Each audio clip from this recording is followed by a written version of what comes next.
नमस्कार, बहुत स्वागत है आप सभी का। कच्चा चिट्ठा देख रहे हैं आप। मैं हूं आपके साथ मोनिका ठाकुर और कच्चा चिट्ठा में आज सबसे पहले बात करेंगे एक ऐसे फैसले की जिसने खलबली मचा दी है। आखिर 72 घंटे के बाद कौन सा फाइनल फैसला होने वाला है? ब्रिटेन ने ऐलान किया है कि वो 650 मिसाइलें यूक्रेन को देने जा रहा है। ये खबर उस वक्त आई है जब रूस ने अमेरिका को डायरेक्ट वार्निंग दी है कि वो रेड लाइन क्रॉस कर रहा है, जिसका अंजाम बहुत बुरा हो सकता है।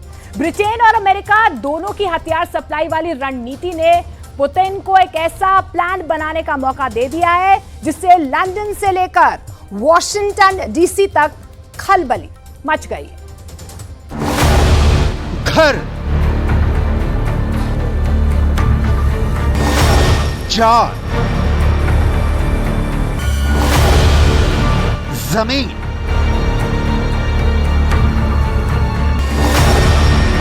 जंगल,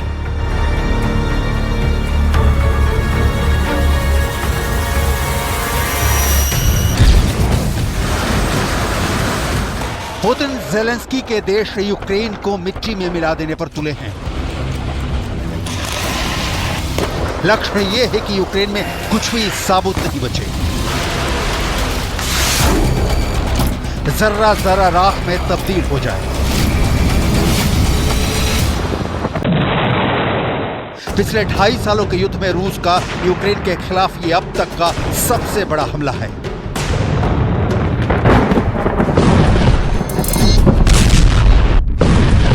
करीब 200 मिसाइलों और ड्रोन के जरिए रूस की फौज यूक्रेन पर टूट पड़ी है। पिछले 24 घंटे में रूस ने यूक्रेन पर 44 ड्रोन और 2 मिसाइलों से हमला किया है। हालांकि यूक्रेन की सेना का दावा है कि उसने रूस के 44 ड्रोन को मार गिराया है। यूक्रेन के कर्नल जनरल ओलेक्जेंडर सिरिस्की का दावा है कि 6 अगस्त को रूस के कुर्स्क में यूक्रेन के हमले के बाद से पुतिन के यूक्रेन के खिलाफ हमलों में कमी आई है। सिरिस्की के दावे के मुताबिक 6 अगस्त के बाद रूस की सेना यूक्रेन के पोक्रोस्क में 1 इंच भी आगे नहीं बढ़ पाई है। ज़ेलेंस्की के जनरल के दावे की हकीकत क्या है, इसकी पुष्टि नहीं की जा सकती, लेकिन यूक्रेन के लवीव में जिस तरह से रूस की सेना आग उगल रही है, इसे देखकर नहीं लगता कि यूक्रेन के पूर्वी मोर्चे पर रूस की सेना सहमी खड़ी है और 1 इंच भी मूव नहीं कर पा रही है।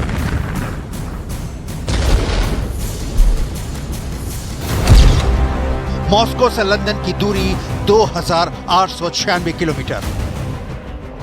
मॉस्को से वाशिंगटन डीसी की दूरी 7816 किलोमीटर। मॉस्को से वार्सा की दूरी 1264 किलोमीटर। मॉस्को से कीव की दूरी 864 किलोमीटर।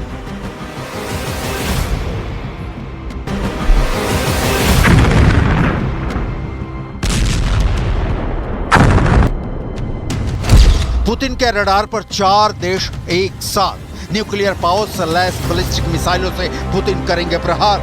12 बार धमकी दी, अब की बार 4 देशों की कैपिटल एक साथ परमाणु बम से तबाह। पुतिन का प्लान तैयार, फाइनल फैसले का इंतजार। पुतिन का क्रोध 7वें आसमान पर है। पुतिन के बार बार मना करने के बावजूद ब्रिटेन यूक्रेन को नए हथियारों की खेप देने जा रहा है। पहले उन हथियारों की डिटेल देख लीजिए कि ब्रिटेन यूक्रेन को अब की बार कौन कौन से हथियार देने जा रहा है। उसके बाद दिखाएंगे कि पुतिन ने लंदन को तबाह करने की क्यों खाई तीसरी कसम।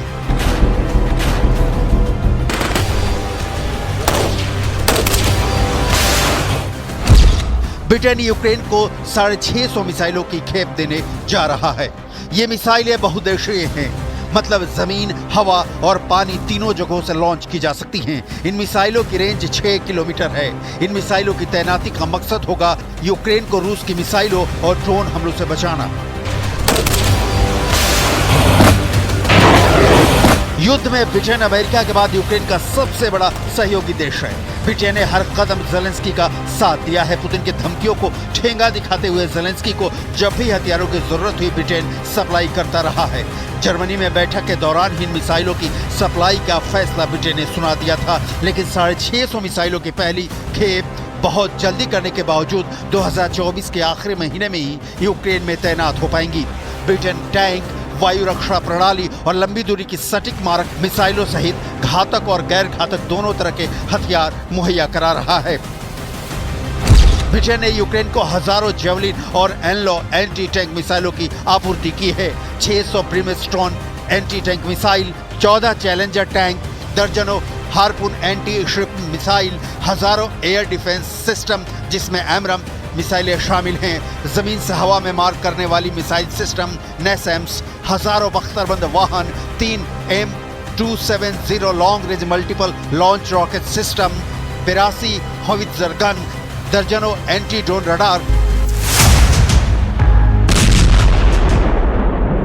ये थोड़े से हथियारों के उदाहरण हैं जो ब्रिटेन ने यूक्रेन को सप्लाई किया है। यह तथ्य है कि यूक्रेन एक दिन भी रूस के सामने नहीं टिक सकता अगर नाटो देश उसे हथियारों की आपूर्ति करना बंद कर दे। लेकिन ज़ेलेंस्की चूंकि जंग इसी शर्त पर लड़ रहे हैं कि उन्हें नाटो का समर्थन मिलता रहेगा क्योंकि वो नाटो में शामिल होने के लिए तैयार हैं। जाहिर है नाटो देशों का कर्तव्य है कि वो ज़ेलेंस्की को पुतिन से बचाने के लिए हथियार सप्लाई करते रहें। लेकिन पुतिन के लिए यही सबसे बड़ी समस्या है और पुतिन चाहकर भी कुछ नहीं कर पा रहे। ब्रिटेन जैसा देश यूक्रेन को न सिर्फ हथियारों की खेप दे रहा है बल्कि यूक्रेन को कूटनीतिक मदद भी करता रहा है। पुतिन की इस धमकी के बावजूद कि जरूरत पड़ी तो वो लंदन को उड़ा देंगे।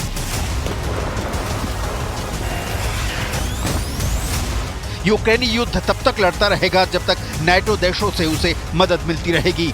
कहा तो यह भी जा रहा है कि ब्रिटेन जैसे देश ज़ेलेंस्की को न सिर्फ हथियार मुहैया कराते हैं बल्कि ब्रिटेन की सेना यूक्रेन में फ्रंट पर भी लड़ रही है। ज़ेलेंस्की जिन हथियारों से पुतिन की नाक में दम किए हैं वो सारे हथियार उन नाटो देशों से ही मिले हैं। ऐसे 5 हथियार जो ज़ेलेंस्की की सेना के लिए वरदान साबित हो रहे हैं हमने इंटरनेट की मदद से तलाश करके आपके लिए उनकी रिपोर्ट तैयार की है, जिनमें पहला है एटकैम्स। यूक्रेन के पास MGM-140 army tactical missile system यानी एटकैम्स की कई बैटरियां हैं। इस मिसाइल सिस्टम को अमेरिका बनाता है।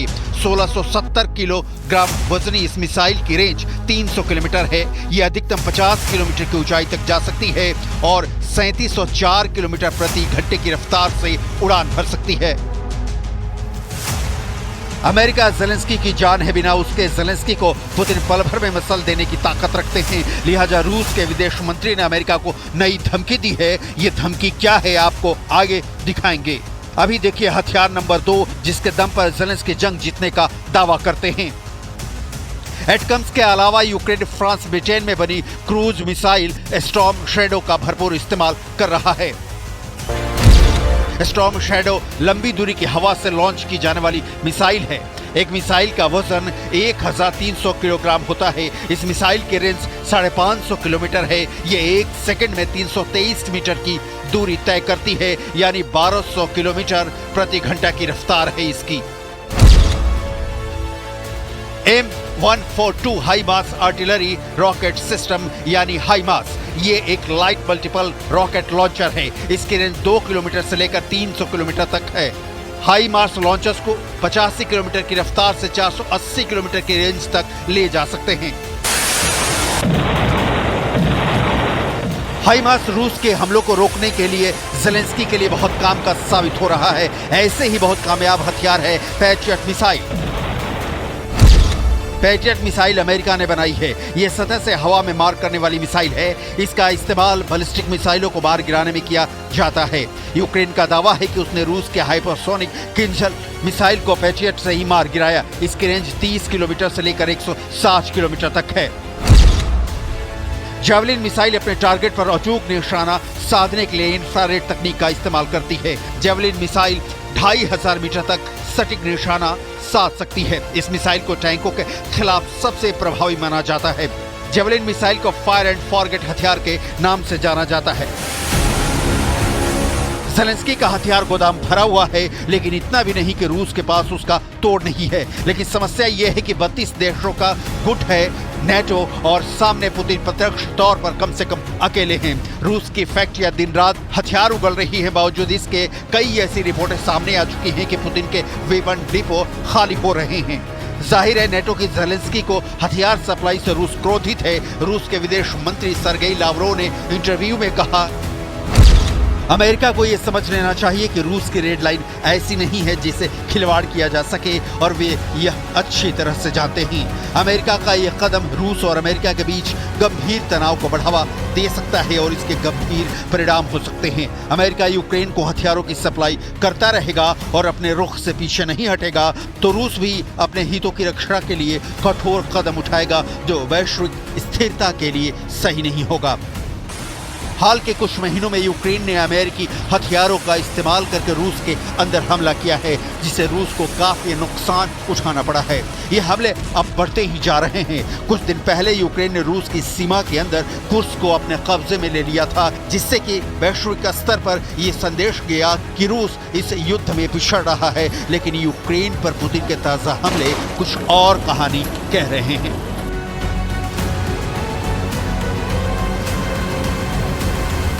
क्या 10 महीने के बाद गाजा युद्ध में अब हमास जीतने लगा है? क्या जमीन के ऊपर इजराइल जीत रहा है और जमीन के नीचे हमास बाजी मार रहा है?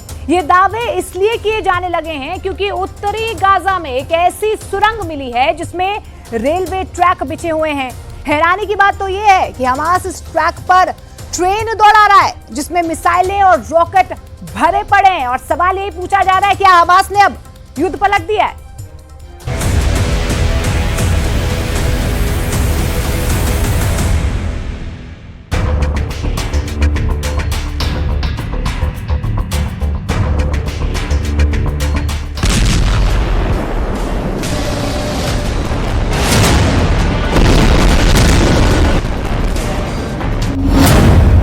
सुरंग में बुलेट ट्रेन हमास ने पलटा युद्ध। लगभग 11 महीने से इजरायली सेना पूरी गाजा में भयंकर हवाई और जमीनी हमले कर रही है, लेकिन इसके बावजूद हमास इजरायली सेना पर जबरदस्त पलटवार कर रहा है।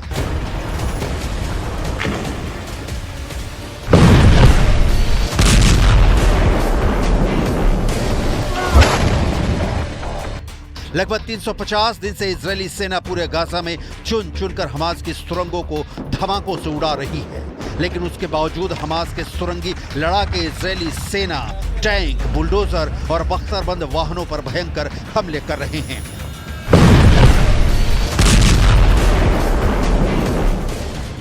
यकीन करना मुश्किल है, लेकिन हमास की सुरंगों के बारे में ऐसा खुलासा हुआ है जिसने प्रधानमंत्री नेतन्याहू के होश फाख्ता कर दिए हैं। इजरायली सेना ने दावा किया है कि हमास की सुरंगों में रेलवे ट्रैक मिले हैं, जिससे ये साबित होता है कि हमास की सुरंग नेटवर्क के बारे में जितना इजरायली सेना जानती थी उससे कहीं ज्यादा पेचीदा और विशाल सुरंग नेटवर्क हमास के पास मौजूद है। हम आपको एनिमेशन के जरिए समझाने की कोशिश कर रहे हैं कि हमास के सुरंग में रेलवे नेटवर्क कैसे और ये कैसे काम करता है। हमास की सुरंगों से जुड़े एक्सपर्ट्स के मुताबिक उत्तरी गाजा और मध्य गाजा में जो सुरंगें इजरायली सेना को मिली है उन सुरंगों में रेलवे ट्रैक बिछे हुए हैं। दावों के मुताबिक रेलवे ट्रैक वाली इन सुरंगों में चलने वाली 2 से 3 बॉगी वाली ट्रेनों में मिसाइल और रॉकेट भरे हुए हैं। दावा किया गया है कि इन सुरंगों में हमास के कमांड सेंटर मौजूद हैं, जहां से हमास के सुरंगी लड़ाके सुरंग से निकलकर इजरायली सैनिकों और टैंकों पर भीषण हमले कर रहे हैं। कुछ दावों के मुताबिक हमास की सुरंग में 1 से लेकर 3 किलोमीटर तक रेलवे ट्रैक बिछे हुए हैं जिन पर हमास की बुलेट ट्रेन चलती है। सिनवार निकला शातिर, सुरंग से बुलेट युद्ध। गाजा युद्ध में सुरंगों का जाल हमास की सबसे बड़ी ताकत साबित हुआ है। दावे तो यहां तक किए गए हैं कि हमास ने नए चीफ याहिया सिनवार ने अपने लड़ाकों को साफ आदेश दिए हैं कि सुरंगों से ही युद्ध करो, सुरंगों से इजरायली सेना को ट्रैप में फंसाओ। खान यूनुस के कसाई के नाम से कुख्यात सिनवार को सुरंग युद्ध में बेहद माहिर माना जाता है। यही वजह है कि जब से सिनवार हमास का चीफ बना है तब से इजरायली सेना पर सुरंगों से हमले बेहद तेज हुए हैं। जरा हमास की तरफ से जारी इस वीडियो को देखिए, जिसकी हर तस्वीर में इजराइल के टैंक और सैनिकों के चीथड़े उड़ते दिख रहे हैं। हमास के वीडियो में साफ देखा जा सकता है कि हमास के लड़ाके बारूदी सुरंगों और बम को इजराइल के मरकावा टैंक के नीचे लगाकर उसे उड़ा रहे हैं। इजराइल के टैंकों से महज 10 से 20 मीटर दूर मौजूद सुरंगों में मौजूद हमास लड़ाके रफा में इसी तरह से रॉकेट लॉन्चर से इजरायली सेना पर हमला कर रहे हैं। गौर करने वाली बात है कि रफा में इस वक्त हमास की केवल 4 बैटालियन ही बची होने का दावा किया गया है, जो इस वक्त रफा में इजराइल पर हमला कर रही हैं।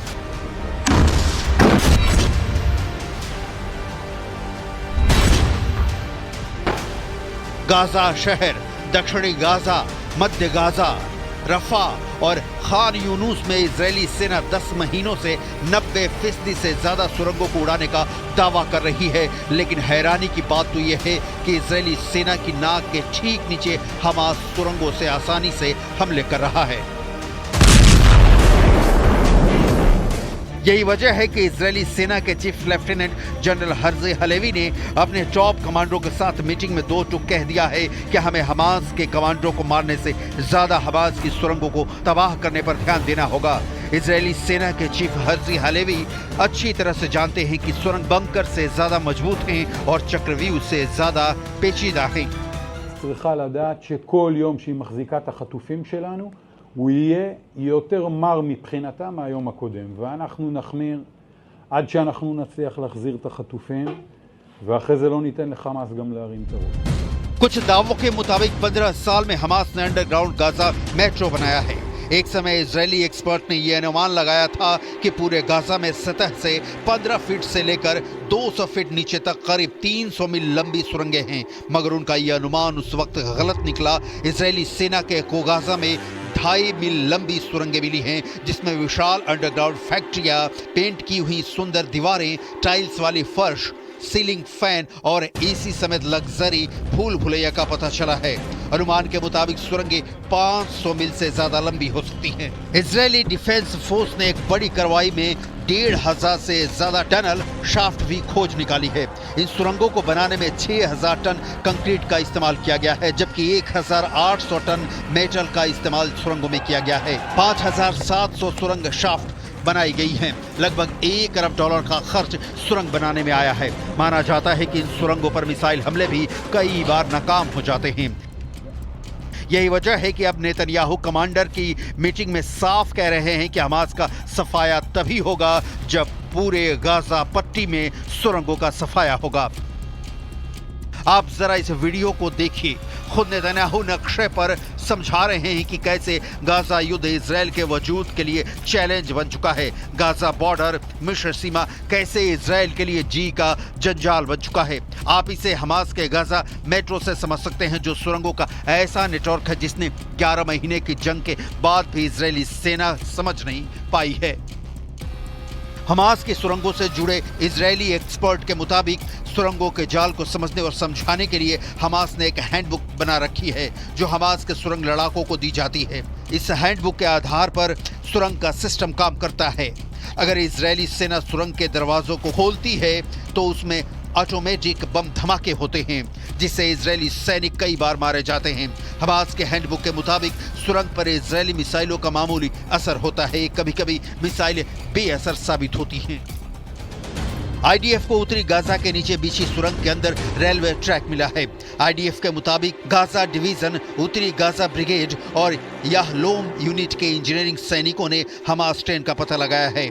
दावा किया गया है कि हमास हैंडबुक में सुरंग ऑपरेशन की पूरी जानकारी दी गई है। रिपोर्ट के मुताबिक हैंडबुक में बताया गया है कि सुरंग के अंदर अंधेरे में चलते समय लड़ाकों को इंफ्रारेड से लैस नाइट विजन चश्मे की जरूरत होती है। लड़ाकों को भूमिगत नेटवर्क के भीतर हथियार चलाने के तरीके के बारे में सावधानी बरतनी होती है। ये भी हमास हैंडबुक में बताया गया है। टनल बैटल स्ट्रेटजी के जरिए हमास हैंडबुक में इजरायली मिसाइलों को तबाह करने का प्लान तक बताया गया है। हमास के हमले का ये वीडियो देखिए। इन वीडियो में हमास ने इजरायली सेना पर हमले का दावा किया है। गाजा में तेल अल हवा इलाके में इजरायली बुलडोजरों और सैनिकों को हमास ने तबाह किया है।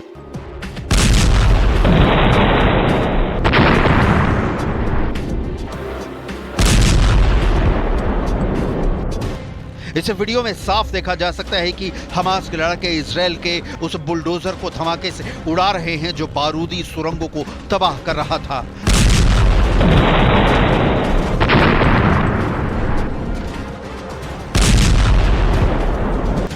हमास के लड़ाके सीधे सीधे पीएम नेतन्याहू को चेतावनी दे रहे हैं कि गाजा में इजरायली सैनिकों का कब्रिस्तान बन जाएगा और हमास हर हाल में गाजा जंग जीत लेगा।